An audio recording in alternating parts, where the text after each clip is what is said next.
Hi friends, welcome to my channel. இன்றைக்கி இந்த வீடியோவில் இந்த டிசைன் வந்து எப்படி ஃபில்லிங் பண்ணுறது அப்படிங்கிறத பார்க்கலாம். இப்போது இதிலேருந்து ஸ்டார்ட் பண்ணிக்கலாம். இது கீழே இருந்து ஊசி எடுத்துட்டு இப்போ நூலுக்கு கீழே விட்டு எடுத்துக்கலாம். இப்போது மேலே இந்த மாதிரியே ஸ்டிச் பண்ணிக்கோங்க. ஸ்டிச் பண்ணுறது வந்து கரெக்டாக பண்ணிட்டோன்னா ஃபில்லிங் பண்ணுறது ரொம்பவே ஈஸியாக இருக்கும். நான் ரொம்ப சின்ன ஊசி எடுத்துருக்கிறனால அது ரொம்ப ஷார்ப்பாக இருக்கிறனால கொஞ்சம் மெதுவாக தான் ஃபில்லிங் பண்ண முடியும்.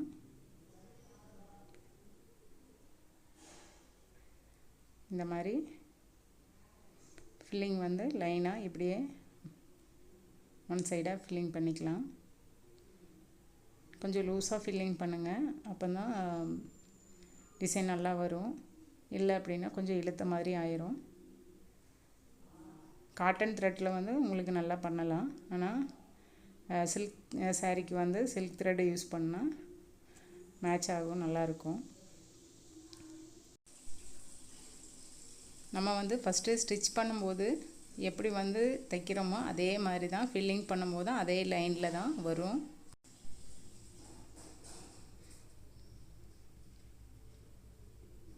இதே மாதிரி ஃபில்லிங் பண்ணிக்கலாம்.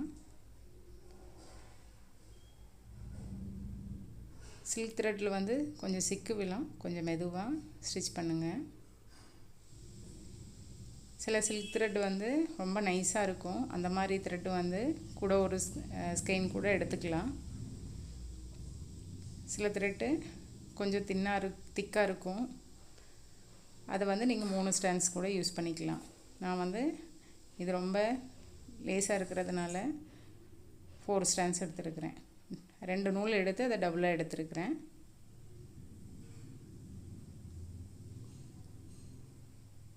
இந்த மாதிரி இதே லைனில் தான் நம்ம ஃபில் பண்ணிவிட்டு வரப்போகிறோம்.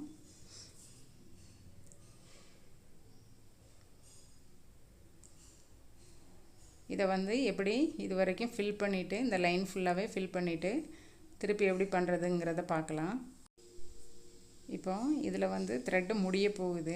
அதை த்ரெட்டை வந்து எப்படி முடிச்சுட்டு அடுத்த எதுலேருந்து ஸ்டார்ட் பண்ணலாம் அப்படின்னு பார்க்கலாம். இதில் சென்டரில் நூல் கம்மியாயிடுச்சு. அப்போ இதே மாதிரி அதில் மத்தியில் பாக்ஸில் மத்தியில் எடுத்துட்டு நாட் போட்டு கட் பண்ணிவிட்டு இப்படி நாட் போட்டுட்டு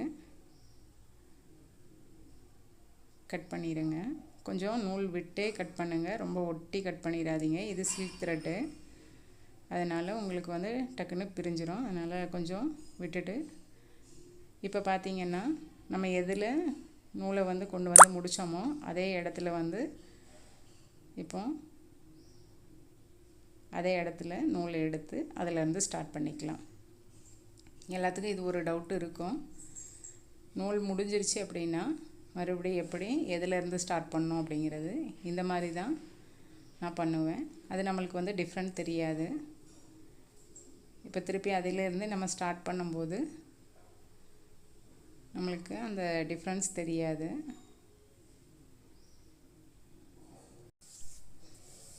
இந்த மாதிரி தான் நூல் முடிஞ்சிருச்சுன்னா இந்த மாதிரி எடுத்துக்கோங்க. இதே மாதிரி இந்த லைன் ஃபுல்லாகவே ஃபில் பண்ணிவிட்டு காமிக்கிறேன். இப்போ பார்த்தீங்கன்னா மேலே இருக்கிற லைன் வரைக்கும் ஃபில் பண்ணியாச்சு. இப்போ இதில் இருந்து திருப்பி ஃபில் பண்ண போகிறோம்.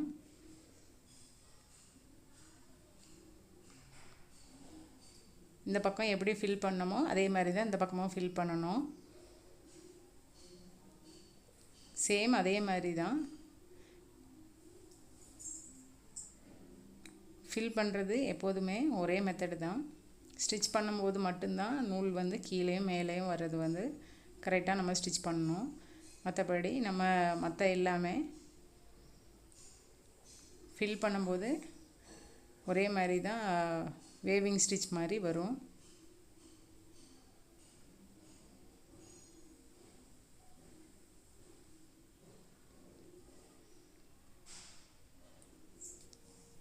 இதே போல் தான் இந்த சைட்லேயும் உங்களுக்கு ஃபில் பண்ணணும்.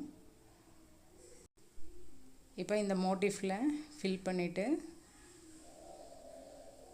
திருப்பி கீழே ஃபில் பண்ணுறது தான்.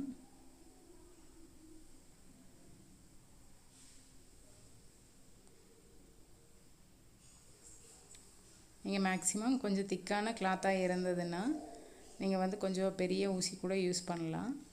இது வந்து ரொம்ப நைஸ் கிளாத்து, சாஃப்ட் சில்க் டைப்பில் உள்ள சாரியோட ப்ளவுஸ் தான் இது.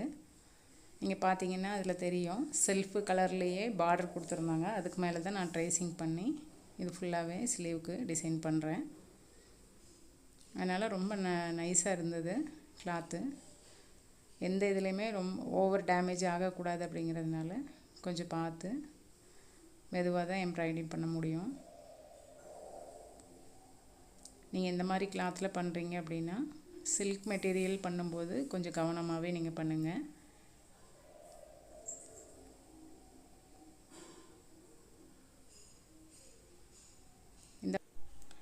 இந்த மாதிரி தான் இது கீழேயும் இதே லைனில் நம்ம ஃபில் பண்ணணும். இது ஃபுல்லாகவே ஃபில் பண்ணிவிட்டு காமிக்கிறேன். அதுக்கப்புறமா இந்த மோட்டிஃப் எப்படி ஸ்டிச் பண்ணுறது அப்படிங்கிறது பார்க்கலாம். நான் இந்த லைன் ஃபுல்லாக ஃபில் பண்ணிவிட்டு காமிக்கிறேன்.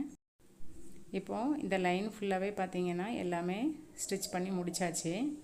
இந்த இதில் பாக்ஸ் எல்லாமே ஃபில்லிங் எல்லாமே பண்ணி முடித்தாச்சு. இப்போ இந்த பாக்ஸ் மட்டும்தான் ஃபில் பண்ணணும். இது எப்படி ஸ்டிச் பண்ணுறது அப்படிங்கிறது பார்க்கலாம். நான் வந்து மீதி எல்லா பாக்ஸும் ஃபில் பண்ணிவிட்டேன் ரெண்டுமே. இது ரெண்டும் எப்படி ஃபில் பண்ணுறது அப்படிங்கிறது பார்க்கலாம். ரொம்ப ஈஸி தான். இது எப்படி பண்ணுறது அப்படிங்கிறது பார்க்கலாம். ஃபஸ்ட்டு வந்து இந்த பக்கத்தில் பாக்ஸுக்கு கீழே இருந்து எடுத்துக்கலாம். எடுத்துட்டு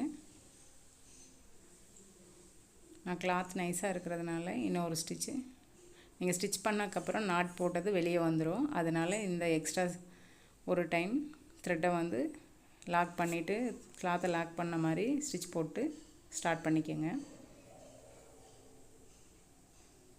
இந்த மாதிரி மோட்டிவ் ஸ்டிச் பண்ணுறது ரொம்ப ஈஸியானது தான்.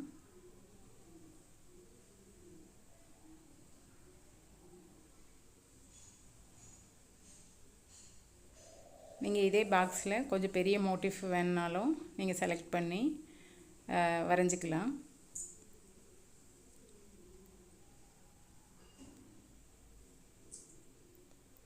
நான் வந்து ஒரு சின்ன மோட்டிவ் தான் கொடுத்துருக்குறேன். இதை விடவும் பாக்ஸ் வந்து பெருசாக இருக்கிறதுனால இன்னும் கொஞ்சமே பெரிய மோட்டிவ் கூட வரைஞ்சிக்கலாம்.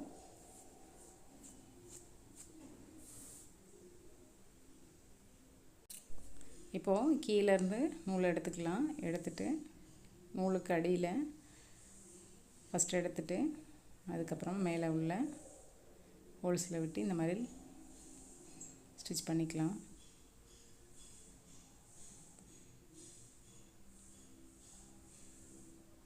நீங்கள் ஃபில் பண்ணும்போது நூலை வந்து ரொம்ப டைட் பண்ணிடாதீங்க, டிசைனே மாறிடும். கொஞ்சம் லூஸாகவே இந்த மாதிரி பண்ணிக்கோங்க.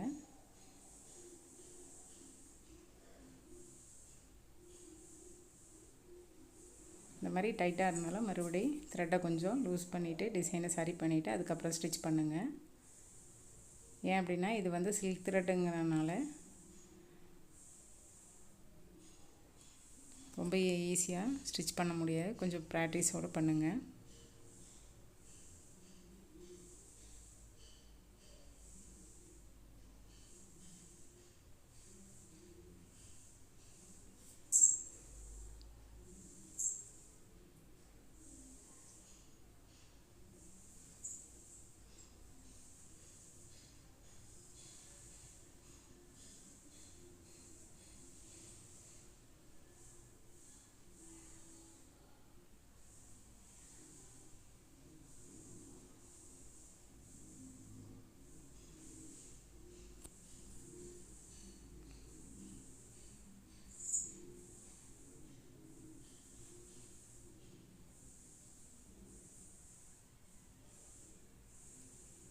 நீங்கள் முதல்ல வந்து ஒரு சின்ன பாக்ஸ் மட்டும் போட்டு எந்த மாதிரி ஸ்டிச் பண்ணோம் அப்படிங்கிறத நீங்கள் ப்ராக்டிஸ் பண்ணுங்கள். அதுக்கப்புறமா 5 பாக்ஸ் உள்ள ஒரு மோட்டிஃபை போடுங்க.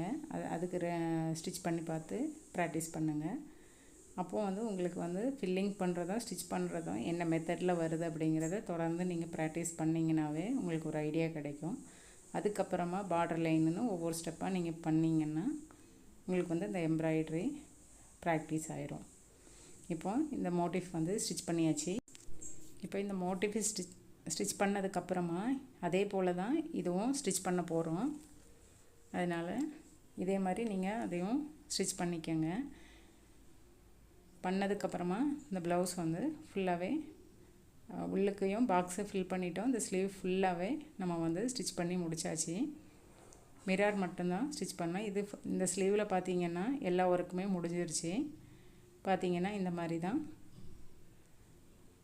லாஸ்ட்டு லுக் இருக்கும். மிரர் வந்து கடைசியில் ஃப்ரேம் இல்லாமல் ஸ்டிச் பண்ணணும். அதனால் ஃபஸ்ட்டு த்ரெட் ஒர்க் எல்லாமே முடிச்சுட்டு அதுக்கப்புறமா தான் நம்ம வந்து லாஸ்ட்டில் மிரர் வந்து க்ளூ போட்டு அப்ளை பண்ணிவிட்டு ஸ்டிச் பண்ணோன்னா ரொம்ப ஈஸியாகவே இருக்கும். பிகினராக இருந்தாங்கன்னா நீங்கள் ஒட்டிட்டு அதுக்கப்புறமா ஸ்டிச் பண்ணுங்கள். மிரர் வைக்கிறது அடுத்த வீடியோவில் எப்படின்னு பார்க்கலாம். இந்த வீடியோ உங்களுக்கு பிடிச்சிருந்தால் லைக் பண்ணுங்கள், சப்ஸ்கிரைப் பண்ணிக்கோங்க. தேங்க்யூ ஃபார் வாட்சிங்.